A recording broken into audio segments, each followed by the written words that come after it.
Hello everybody and welcome to Spotlight Sport's course on stress in sport. Today, as we move on to the fourth module, we will be focusing on anxiety. So let's get into it.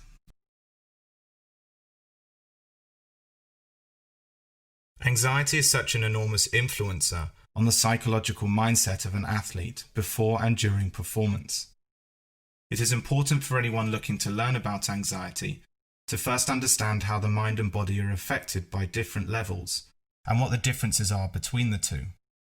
From this, it then becomes a lot easier to identify psychological or physical symptoms in yourself as an athlete or as a teammate, whilst parents and coaches can recognize when someone is suffering from negative symptoms and in need of techniques to help them, to either return to a more natural state before an event or to calm down to ensure performance isn't majorly affected.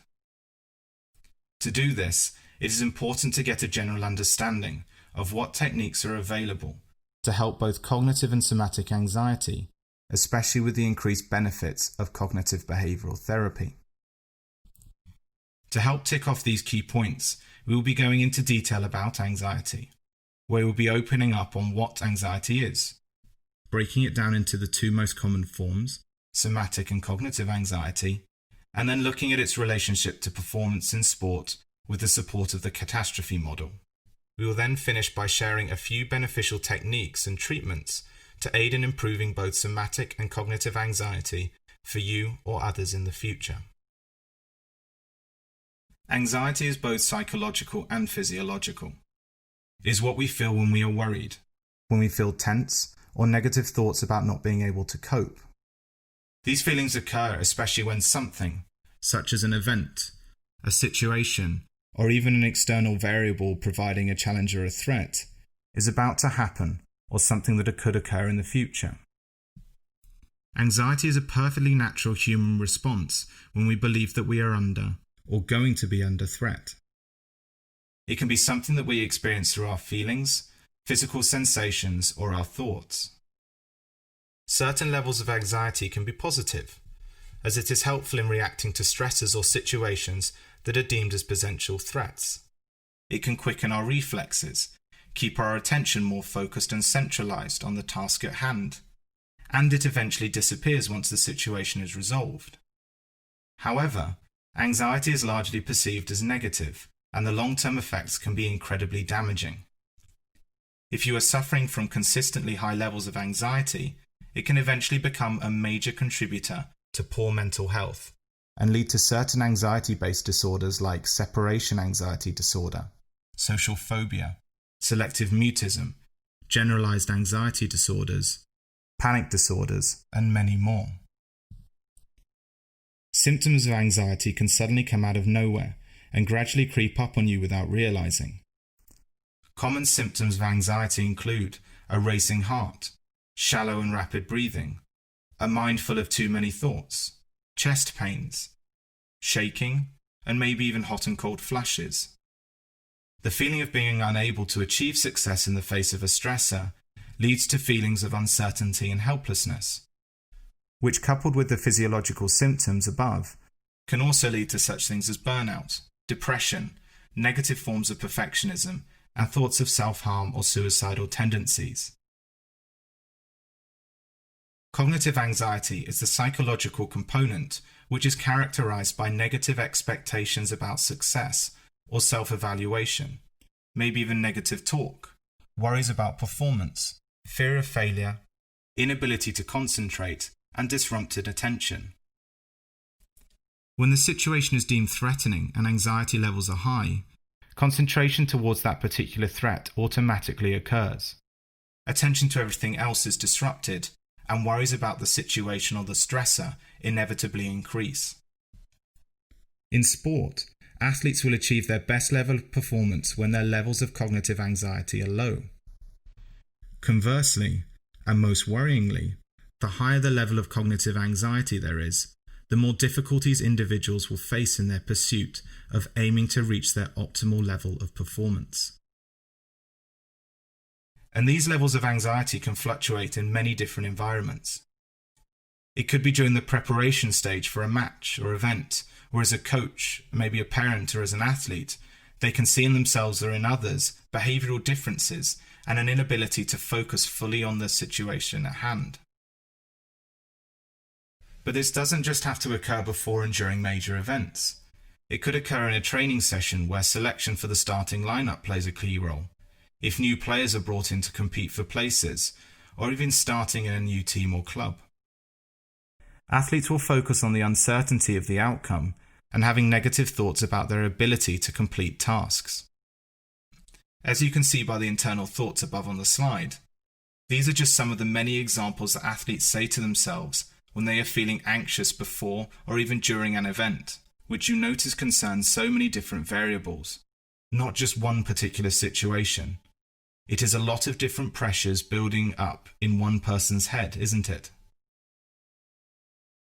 Somatic anxiety is the physiological element, which is related to arousal and is visible through negative symptoms such as feelings of nervousness, high blood pressure, dry throat, muscular tension, rapid heart rate, sweaty palms, butterflies in your stomach, or any of the symptoms on the slide.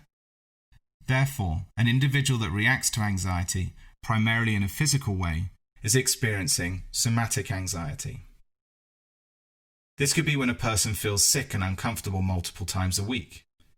It could be before a particular event that repeatedly occurs, such as going to work, coming home to a difficult family environment, or turning up to training when things aren't going so well.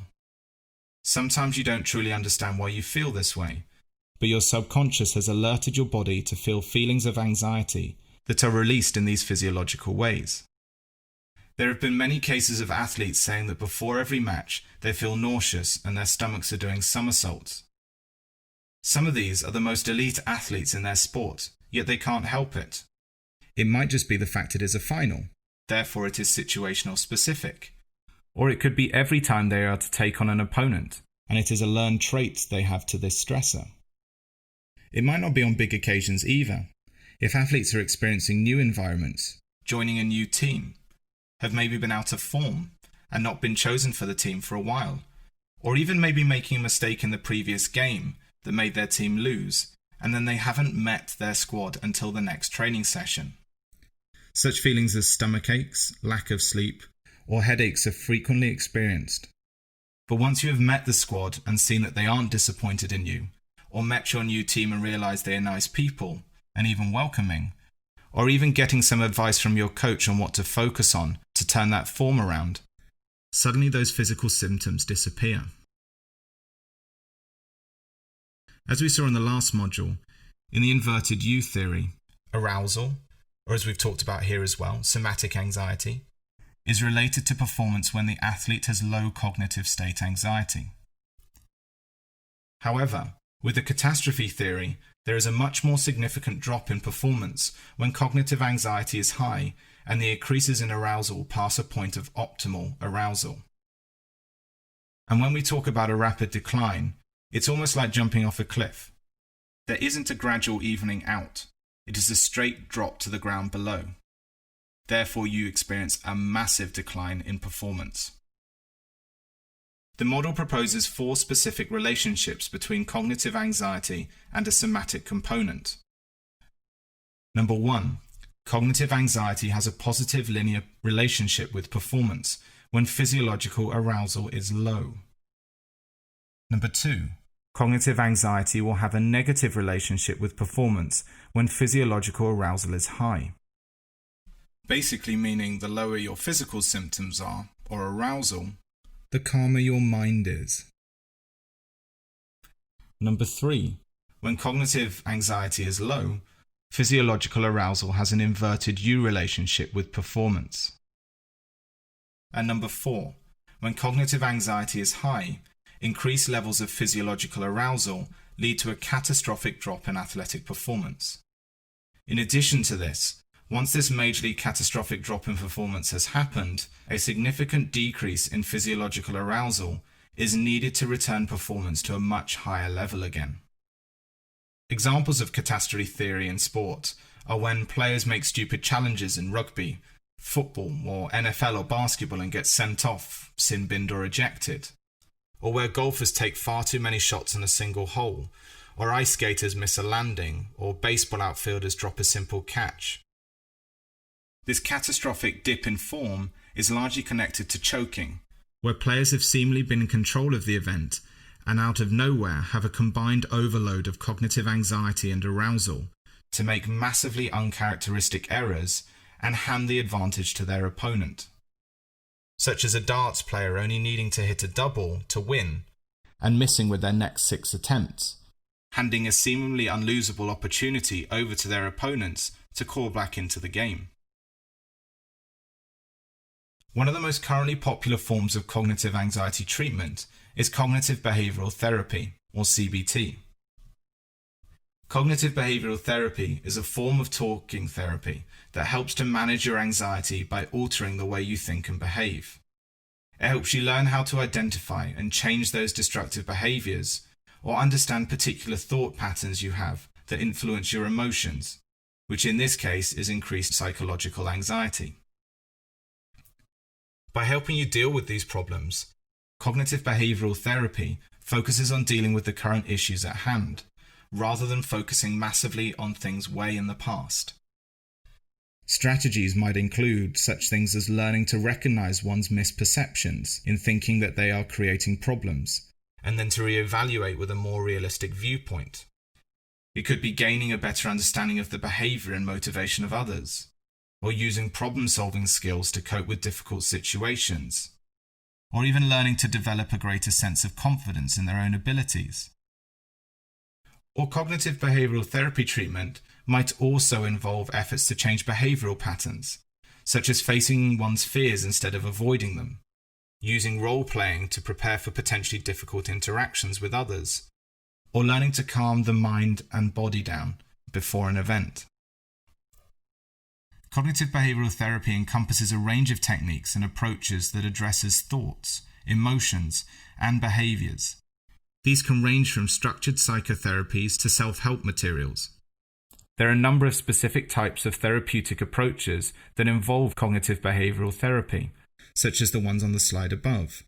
But it is important to talk to a trained specialist or professional to find the best option for you. Being able to try and treat somatic anxiety symptoms is not an easy thing to do. First, it is important for the individual to understand what symptoms they are suffering from that are related to anxiety. Most of the research around the topic also states that the more physical the symptoms are, the less some of the cognitive treatments work, meaning more general changes are commonly used. And some of these treatments include such things as massage, meditation, diet, exercise, and improved sleeping habits. Massage can help by relaxing tension built up in the body, and therefore relaxing the muscles, whilst also calming the mind. Meditation helps to control breathing, which can reduce that rapid, shallow pattern or start of panic attacks from happening. Exercise releases serotonin in the brain, which gives you a positive sense of achievement for working out.